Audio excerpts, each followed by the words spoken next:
and welcome to Ponder This on a Tuesday. Glad to have you a part of Ponder This. If you enjoy the broadcast, share it. Let others know about it. That's the only way that many will find out is if you share it to your friends.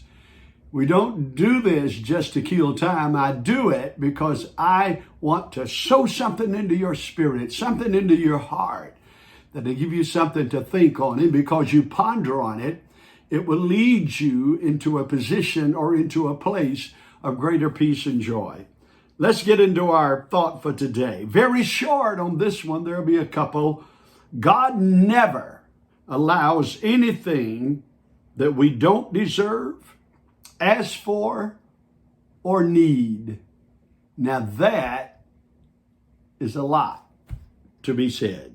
God never, the word never, big word, allows anything. Does not matter what you're going through, what's coming your way, that we don't deserve, ask for, or need. You see, the Word of God not only assures us of those facts, but the Word of God also says that the steps of a good man are ordered by God. Now, I know, I've been around long enough to know that God gets the blame for a lot of things He had nothing to do with. You see, He has established a fact. You sow certain seed and you reap the fruit of that seed. The sow and reap law is never negated, all right, because of who you are, what you are, or because you change your mind. No. What you can do is once the fruit is bore, you can deal with that fruit to try to correct, all right, the error of the seeds you sowed. So what we need to understand is God, all right, goes by His word. Whatever He has said He will do, He will do. And so watch the seeds you sow. Watch the words you say. Watch the decisions that you make.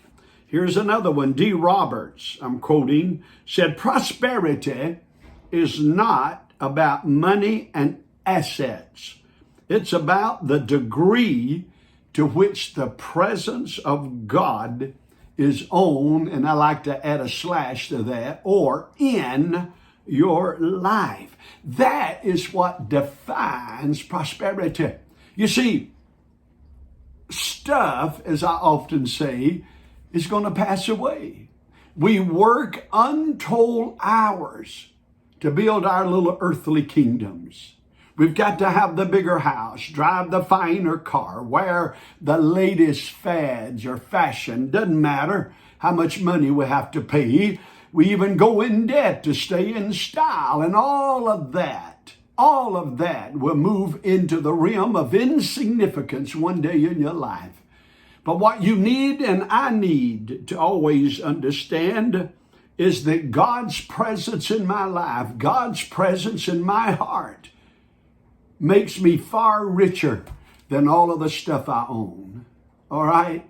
His presence, knowing that I can turn to Him any hour of any day, knowing that I can depend upon my God any hour of any day.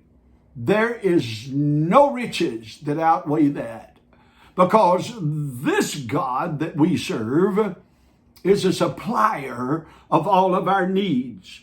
Is He a supplier of all of our wants? He didn't say that.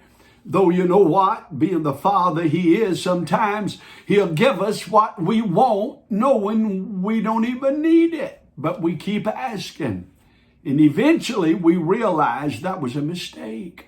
But what I want you to see today is to understand what true prosperity is really all about.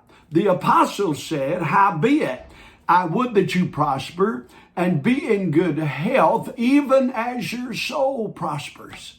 So what is that? Most of all, I want you to prosper by being in good health and by your soul. Your soulish man, your mind, your will, your emotions, okay, is in good health. Now that's prosperity. Friend, you end up worrying yourself to death over something. There's not a greater turmoil or torment than that. So there's perfect peace to he whose mind is stayed on Jesus, and knowing that presence of the one that has promised and offered and made that available puts us in a category of being a prosperous people. I thank God for that. All right, there we go. Something to think on for today. So ponder on it, think on it, and remember it. God bless you. You are blessed.